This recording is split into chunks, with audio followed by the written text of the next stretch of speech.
नमस्कार साथियों, मैं सत्य प्रकाश यहाँ पे assistant provident fund commissioner EPFO Jammu में कार्यरत हूँ। जैसा कि पीछे मेरे बैनर भी दिख रहा होगा, प्रधानमंत्री विकसित भारत रोजगार योजना। इस योजना की शुरुआत और घोषणा प्रधानमंत्री जी लाल किले से उन्होंने लाल किले से इसकी शुरुआत उन्होंने की थी, इम्प्लीमेंटेशन हुआ। इस योजना के तहत बेसिकली दो लोगों को इसमें मेनली बेनिफिट दिया जा रहा है, एक एम्प्लॉयर साइड से और एक एम्प्लॉई साइड से। एम्प्लॉई साइड वो एम्प्लॉई इसके अंदर बेनिफिट ले सकते हैं जिनकी सैलरी 15,000 या 15,000 के ऊपर लाख रुपए तक की अगर उनकी सैलरी है, वो इस स्कीम का बेनिफिट ले सकते हैं। दूसरा, अगर हम देखें एम्प्लॉयर साइड में, तो इसमें सरकार ने एम्प्लॉयर को भी इसमें बेनिफिट दी जाएगी। अब इसमें बेनिफिट किस प्रकार की, जैसा कि आप हमारे बोर्ड में भी देख रहे होंगे, यहाँ पे कहा गया है कि अगर कोई भी फर्स्ट टाइमर एम्प्लॉई आता है, पहली बार उसका यूनिवर्सल अकाउंट नंबर अगर जनरेट होता है, उस यूनिवर्सल अकाउंट नंबर का पहली बार जनरेशन के बाद वो ऑटोमेटिकली इस स्कीम के अंदर इनरोल हो जाएगा। अगर उसकी सैलरी जिस तरीके से जिस स्लैब में लाई करती है, 10,000 होगा तो 1,000 रुपया एम्प्लॉयर को मिलेगा, एंड उसके अकॉर्डिंग एक एम्प्लॉइज को 15,000 रुपये का एक मंथ का वेजेज इसमें प्रोवाइड की जाएगी, जिसका 7.5 दो इंस्टॉलमेंट में गवर्नमेंट उसको सब्सिडी के रूप में उसके पैन लिंक अकाउंट में डिपॉजिट करेंगी। एंड साथ ही साथ एम्प्लॉयर को मैक्सिमम सीलिंग 3,000 रुपये तक रखा गया है कि जितना भी रोजगार वो सृजन करेंगे, जितने भी नए कर्मचारियों को अपने एस्टेब्लिशमेंट में वो भर्ती करेंगे, उन कर्मचारियों के रिस्पेक्ट में एम्प्लॉयर को 3,000 मैक्सिमम सीलिंग मिलेगी। 3,000 का मैक्सिमम सब्सिडी के रूप में उन्हें दी जाएगी। तो अनऑर्गेनाइज सेक्टर को भी इसके में बेनिफिट है, क्योंकि बहुत सारा अनऑर्गेनाइज सेक्टर जो है वो काम करता है जो किसी भी खाते में नहीं है। क्या उसके लिए भी कुछ स्कीम है क्या? हाँ बिल्कुल, जैसा कि अभी रिसेंटली MOU साइन हुआ है कि जो हमारे गिग वर्कर्स है, प्लेटफॉर्म वर्कर है, जो स्विगी में, जोमेटो में काम करते हैं, उनको भी इसमें शामिल करने का प्रोविज़न लाया गया है।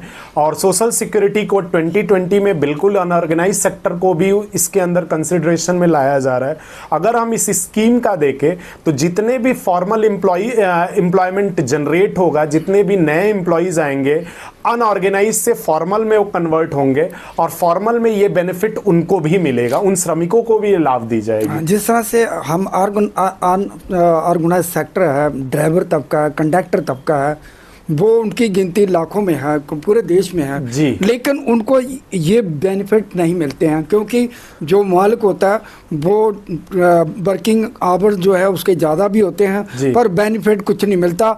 जब रिटायर हो जाता है वो खाली आ जाता है। इसके लिए क्या कहेंगे? इसके लिए मैं कहना चाहूँगा कि सरकार इस पे कार्य कर रही है। जो हमारी ministry of labour and employment है, वो भी कहीं ना कहीं इस पे इनिशिएट कर रहा है कि ज़्यादा से ज़्यादा, अगर आप हमारा डेटा देखें तो लगातार हर मंथ 10 लाख 15 लाख का हमारा नए एम्प्लॉय जुड़ रहे हैं, जो इनफॉर्मल भी फॉर्मल के अंदर कन्वर्ट हो रहे हैं। तो उनको कहीं ना कहीं हम पीएफ का बेनिफिट एक्सटेंड कर रहे हैं। तो हम इसमें कह सकते हैं कि बिल्कुल इनफॉर्मल भी धीरे धीरे फॉर्मलाइजेशन में आ रहे हैं और उनको इस रोजगार का और जो सरकार के पीएफ की बेनिफिट है वो प्रोवाइड की जा रही है। और सरकार का कहीं ना कहीं पूरा 2047 में ये गोल बनाया है विकसित भारत का कि कहीं ना कहीं मोर देन 100 करोड़ लोगों को इसके अंदर जोड़ लेना है, जिससे ज़्यादा से ज़्यादा फॉर्मल इकोनॉमी जनरेट। आजकल जो है ज़माना है पोर्टल का है, सोशल मीडिया का है, बहुत ये भी ऑर्गेनाइज सेक्टर में आता है। तो जितने भी पोर्टल के रिपोर्टर हैं या कैमरा मैन, उनको इसमें शामिल किया जाएगा, क्योंकि बहुत सारा एम्प्लॉइज इस फील्ड में भी है। उसको क्या इसमें लाया गया है? बिल्कुल, हम अगर देखें तो सिन वर्कर्स भी हमारे इस प्रोविज़न के अंतर्गत हैं। जो वर्कर्स अगर हम देखें इनफॉर्मली से, जैसे मैंने अभी आपको बताया, ये गिग वर्कर, प्लेटफॉर्म वर्कर भी इनफॉर्मल है, इनको हम अपने अंदर मींस फॉर्मल इकोनॉमी में ला रहे हैं, जिससे उनको भी इसका बेनिफिट जो पीएफ और ईडीएलआई और पेंशन तीनों तरीके की बेनिफिट जो ईपीएफओ ऑर्गेनाइज करता है, उन बेनिफिट को हम और वर्सेटाइल और कॉम्प्रिहेंसिव बना रहे हैं कि ज़्यादा से ज़्यादा लोग इसके अंदर जुड़ जाए। तो अगर आपने कहा इनफॉर्मल, तो बिल्कुल आप देखेंगे, अगर हमारा रिसेंटली डेटा भी देखेंगे तो कहीं ना कहीं इनफॉर्मल ही फॉर्मल में कन्वर्ट होते जा रहा है, और वो लोगों को हम उन लोगों को रोजगार मिल रहा है और उनको हमारे द्वारा जो पीएफ का बेनिफिट है वो प्रोवाइड किया जा रहा है। अक्सर देखा जाए बड़ी बड़ी योजनाएं होती है, उसमें जो है एम्प्लॉयमेंट जो होती है वो एक टेम्परेरी तौर पर होती है और कॉन्ट्रैक्टर बेस के ऊपर जो है ठेकेदार उनको कॉन्ट्रैक्ट करता है, लेकिन वो बेनिफिट जो है वो उन जो कर्मचारी हैं, मजदूर हैं, उनको नहीं मिलता। क्या जो एक प्रोजेक्ट है उसके तहत उनको बेनिफिट मिलेगा पीएफ का या दूसरे बेनिफिट? सर, अगर हम कहें, एक हम हर महीने हर डिस्ट्रिक्ट में निधि आपके निकट हम ऑर्गेनाइज करते हैं, जिसमें हम जितने भी एस्टेब्लिशमेंट के एम्प्लॉयर हैं, जितने भी कुछ मेंबर्स हैं, वहाँ के रिप्रेजेंटेटिव हैं, उन लोगों को इनवाइट करते हैं, अवेयरनेस हम प्रोग्राम क्रिएट करते हैं, उनको इस चीज़ का, इसका लाभ हम उनको सुनिश्चित करते हैं कि ये ईपीएफओ पीएफ के अंदर लाभ है, और जो इससे वंचित भी वर्ग वाले हैं, लास्ट माइल पीपल, उनको भी हम कनेक्ट कर रहे हैं और उनको भी इसके अंदर शामिल करने का हम अवेयरनेस के थ्रू, डिजिटल के थ्रू, किसी ना किसी तौर तरीके से हम इसको और बढ़ावा। आपको मैं ये भी बताना चाहूँगा, इस योजना को बेसिकली इम्प्लीमेंट सरकार के द्वारा इसीलिए किया गया है कि ज़्यादा से ज़्यादा इकोनॉमी में एम्प्लॉयमेंट जनरेट हो। सरकार का मोर देन द 3.5 करोड़ लोगों को इसके अंदर जोड़ने का प्रोविज़न है, जो कि हम, अगर मैं जम्मू की बात करूँ तो हम लोग पर डे 1-2 सेमिनार बाहर भी करते हैं, यहाँ भी वर्कशॉप कर रहे हैं, ऑफिस में लोगों को हम बुला के अवेयरनेस प्रोग्राम कर रहे हैं, जिससे लोगों को ये पता चले और उनको इन लाभों को उन तक सुनिश्चित किया जा सके। ये हमारी प्रेरणा। जिस तरह से देखा गया है कि अक्सर जो है मालिक जो है वो एम्प्लॉयड को इस ओर जाने नहीं देते, तो इसके लिए कोई प्रोविज़न है, उसके ऊपर कार्रवाई की जा सकती है जिस तरह से जो बेनिफिट है? क्योंकि अक्सर देखा जाता है टैक्स बचाते हैं, बहुत से हथकंडे अपनाते हैं, इसी तरह से एम्प्लॉय को जो वर्कर है उनको बेनिफिट ना मिले, उनके लिए कुछ जो है छुपाते हैं या कोई और तरह के हथकंडे अपनाते हैं, उनके लिए क्या कार्रवाई की जाती है? सर, हमारा ऑर्गेनाइजेशन है वो EPF and MP act, employees provident fund and miscellaneous provision act 1952 के अकॉर्डिंग गवर्नड है। उस एक्ट में ये प्रोविज़न दी गई है कि जो लोग हमारे प्रोविज़न को वायलेट करेंगे, एज पर रूल नहीं उसको पीएफ प्रोवाइड करते हैं, तो हमारा इसमें डिफरेंट टाइप के प्रोविज़न दी गई हैं, जिसके अंतर्गत उन एम्प्लॉयर, उन कॉन्ट्रैक्टर पे उस लीगल प्रोविज़न के तहत हम सुनिश्चित करते हैं कि वो लोगों तक उनका लाभ वो प्रोवाइड करें। हम उनसे क्लैरिफिकेशन लेते हैं, हम उनको ये चीज़ें सुनिश्चित करते हैं कि जो भी आपके एम्प्लॉयज़ हैं उनको इसका बेनिफिट दिया जा सके। इसको हम अवेयरनेस प्रोग्राम के थ्रू करते हैं, हम इसको जो मैंने आपको बताया निधि आपके निकट के थ्रू करते हैं। इससे हम लोगों के अंदर ये मेंटेलिटी हम क्रिएट कर रहे हैं कि कहीं ना कहीं जो आपके यहाँ श्रमिक और गरीब तबके के लोग, लास्ट माइल पीपल काम कर रहे हैं, उनको ये बेनिफिट सुनिश्चित किया जाए। जिस तरीके से सरकार के जो भी योजनाएं हैं, उन योजनाओं का लाभ भी मिल रहा है और उन लाभ को और एक्सटेंशन हम करने के लिए कार्य कर रहे हैं। लास्ट क्वेश्चन जी, जिस तरह से पीएफ में एक ऑनलाइन सिस्टम हो गया, बहुत सारे एम्प्लॉयज जो हैं वो ऑनलाइन को फॉलो नहीं कर सकते, जहाँ अनपढ़ हैं जहाँ दूसरे हैं, उनके लिए काफ़ी दिक्कत है। मैनुअल क्या ऐसा प्रोसेस है ताकि वो जहाँ कोई ऐसा सिंप्लीफाइड तरीका हो जिससे वो एम्प्लॉय को दिक्कत ना हो? क्योंकि अक्सर देखा जाता है बहुत सारे एम्प्लॉय चक्कर लगाते रहते हैं और महीनों बीत जाते हैं, लेकिन उनको जो है उनका जो हल है नहीं निकलता। क्या कहेंगे? सर, जैसा कि मैंने पहले ही बताया, निधि आपके निकट के थ्रू हम ग्रीवांस का रिड्रेसल करते हैं। हमारे नए पोर्टल्स है, सीपी ग्राम है, ईपीएफ IGMS है, जहाँ पे लोग अपने जो भी इश्यूज है उसको रेज करते हैं, हम उसको प्रॉम्प्टली रिजॉल्व करते हैं। अगर हम देखें जो भी डिजिटल टूल है, अगर हम आज के टाइम पे देखें तो हमने 99% हमने फुल्ली ऑटोमेटिक कर लिया कि नहीं, मेरा सवाल दूसरा था। मेरे वो लोग जो ऑनलाइन नहीं भर सकते उनके लिए क्या है? जी, उनके लिए अगर मैं कहना चाहूँगा कि उनको अगर हमारा एक YouTube भी चैनल है EPFO का, उस YouTube चैनल पे आज भी हमारे जो अधिकारीगण हैं वो छोटे छोटे बाइट्स डालते हैं कि अगर आपको क्लेम में दिक्कत बिल्कुल हिंदी लैंग्वेज में भी है, अगर आप देखेंगे जिस लैंग्वेज में वो कंफर्टेबल है उस लैंग्वेज में भी हमारे पास छोटा YouTube का एक क्लिप अवेलेबल है। जिस भी चीज़ का हम JD का देखें उसके लिए भी अवेलेबल है, हम क्लेम फाइल के लिए देखें उसके लिए भी अवेलेबल।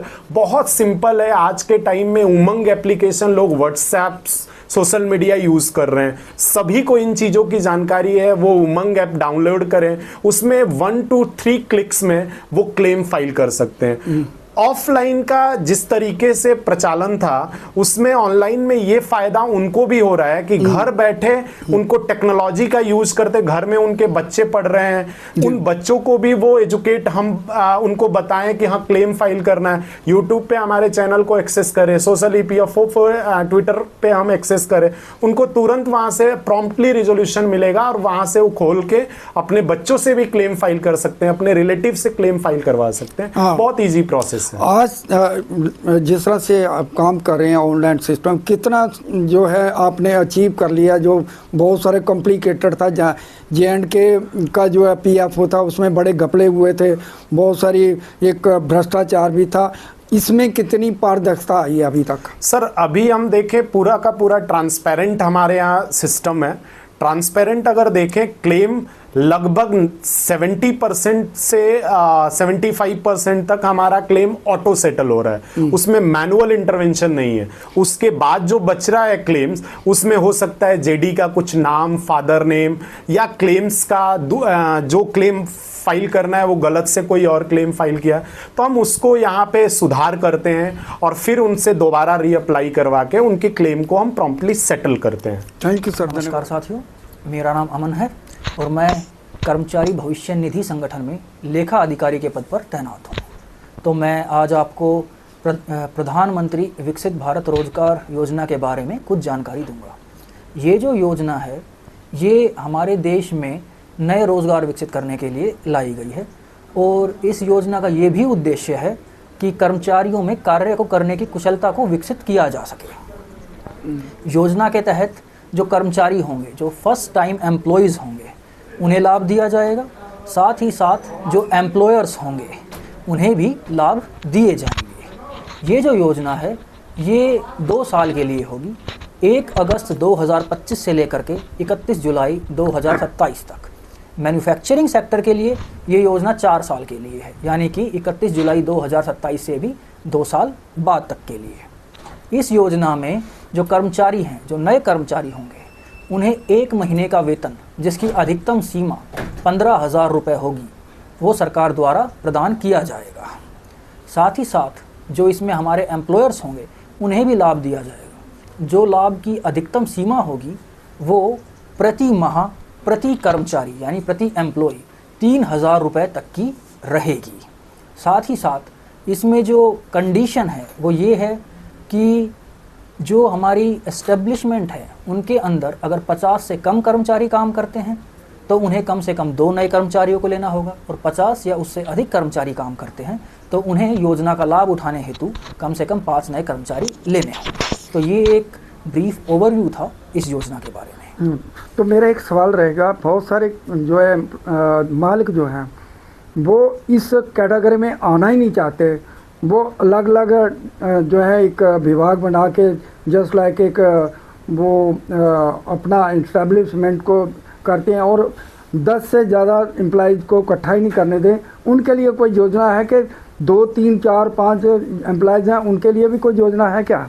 ये योजना उनके लिए नहीं है, ये वो योजना ऐसी है जिसका लाभ सभी एम्प्लॉयर्स को उठाने की कोशिश करनी चाहिए, क्योंकि लाभ दिया ही इसीलिए जा रहा है ताकि वो लाभ उठा सकें और नए रोज़गार उत्पन्न किए जा सकें। तो जिस तरह से अनऑर्गेनाइज सेक्टर है उनको इस योजना के तहत लाया गया है कि नहीं?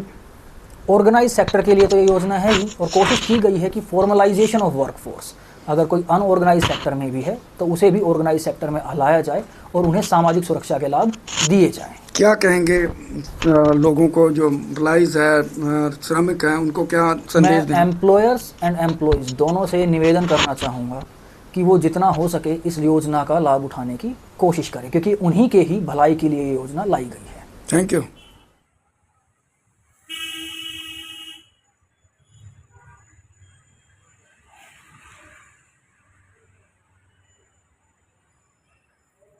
इधर का मेन ले ले हिंदी का